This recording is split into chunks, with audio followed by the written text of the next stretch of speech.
मैं तुम्हारी तपस्या से प्रसन्न हुआ।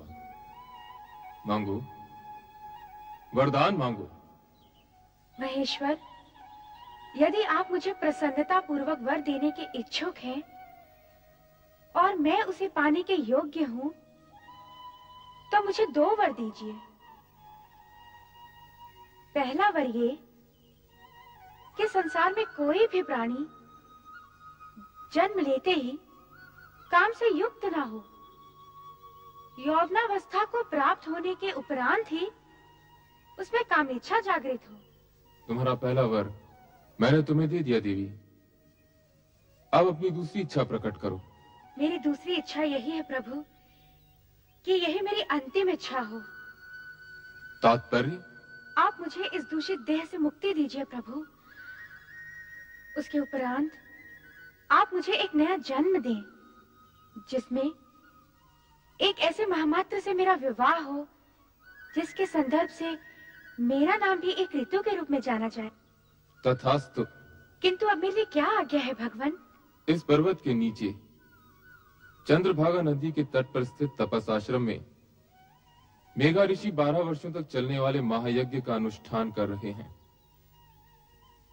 तुम वहां निडर होकर जाओ, तुम्हें कोई नहीं देख सकेगा। तदुपरांत तुम्हारे मन में जिस पुरुष को पति रूप में पाने की इच्छा है, उसे हृदय में धारण किए अपने शरीर को यज्ञ की आहुति बनाकर अग्नि में होम देना।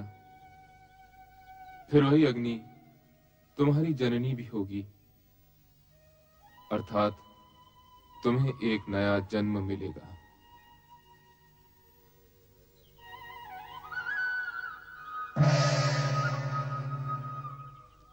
मेघा ऋषि, ओम आदित्याय नमः। स्वाहा। ओम आदित्याय नमः। स्वाहा। ओम आदित्याय नमः। स्वाहा। ओम आदित्याय नमः। स्वाहा। ओम आदित्याय नमः। स्वाहा। ओम। सदाशिव का आशीर्वाद प्राप्त कर उन्हीं के बताए मार्ग पर चलती देवी संध्या मेघा ऋषि के आश्रम पहुंच गईं, जहां महायज्ञ चल रहा था।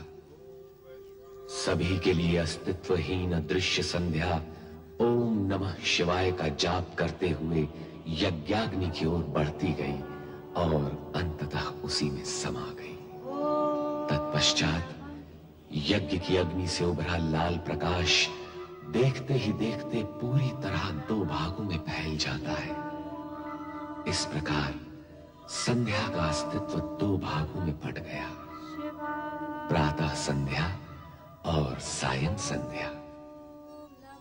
प्रातः संध्या देवताओं की आराधना के लिए और सायं संध्या पितरों के आह्वान के लिए।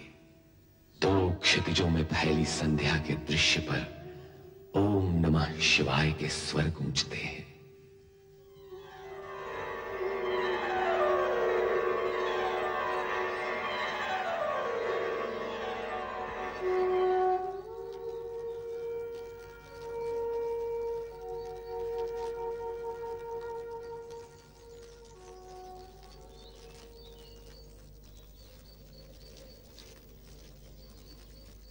कौन है ये? कौन नारी है ये? प्रणाम ऋषिवर। कौन मायावी हो तुम? इस पवित्र अग्नि से प्रकट होने की धृष्टता तुमने कैसे की? क्यों की? क्या प्रयोजन है तुम्हारा? उत्तर दो। मैं आपकी पुत्री हूँ पितृवर, आपके आशीर्वाद की आकांक्षिणी हूँ।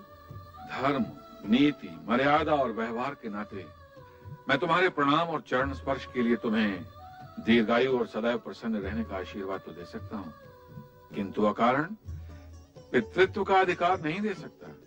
भला तुम मेरी पुत्री और मैं तुम्हारा पिता कैसे हुआ? भगवान शिव की अनुकंपा और कृपा के कारण ही ये संबंध स्थापित हुआ है पितृश्रेष्ठ। कल्याणी, बार बार मुझे पिता संबोधित कर क्या तुम मेरे पितृ भाव की परीक्षा ले रही हो? आप त्रिकालदर्शी हैं।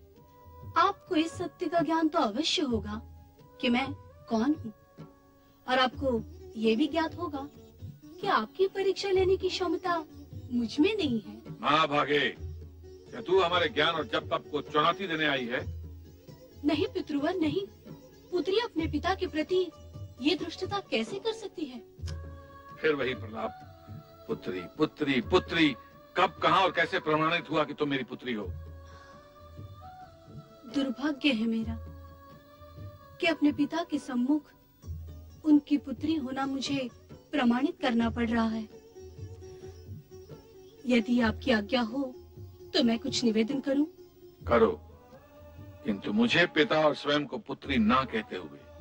यदि मैं आपके तन से उत्पन्न होती तो तनुजा कहलाती, यदि मन से उत्पन्न होती तो मानसी कहलाती, किंतु मैं आपके उस पुण्य से उत्पन्न हुई हूँ जो शिव की आराधना के प्रतिफल में आपका अधिकार है पितृवर।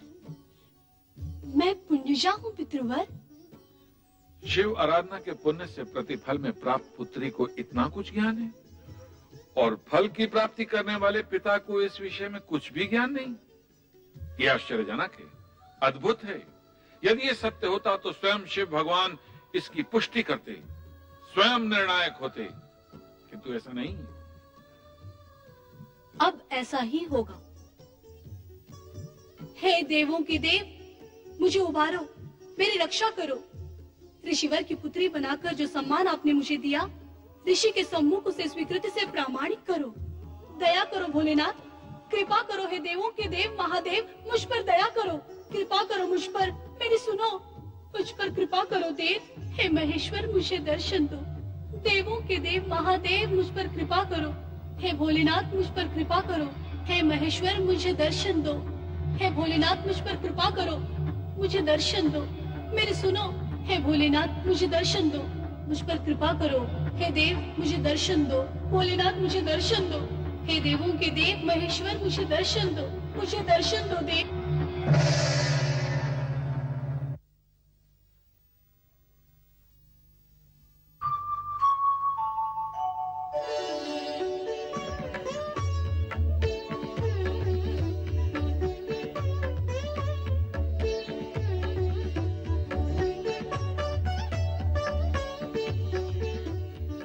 मेघा ऋषि, मेरा प्रकट होना पर्याप्त है अथवा भी आपको प्रमाण की आवश्यकता है?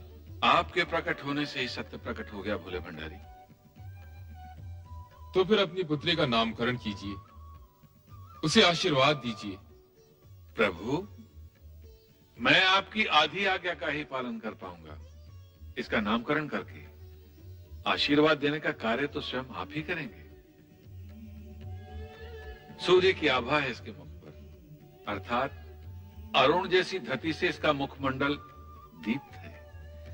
इसलिए मैं इसका नाम अरुणधति निश्चित करता हूं। भगवान शिव शंकर की जय, देवी अरुणधति की जय। भगवान शिव शंकर की जय, देवी अरुणधति की जय। मेघा ऋषि, आपको देवी अरुणधति जैसी पुत्री प्राप्त हुई, इस सौभाग्य के लिए बधाई। अब इसका विवाह सप्त ऋषियों में विशिष्ट ऋषि वशिष्ठ के साथ कर इसके नाम को अमरता प्रदान करें। जो आज्ञा। भगवान शिव शंकर की जय, भगवान शिव शंकर की जय, भगवान शिव शंकर की जय। देवादिदेव भगवान शिव का वरदान पाकर अरुणधति का भविष्य प्रशस्त हुआ, और उनके वरदान स्वरूप ही सप्त ऋषियों में विशिष्ट ऋषि वशिष्ठ के साथ उनका विवाह निश्चित हुआ।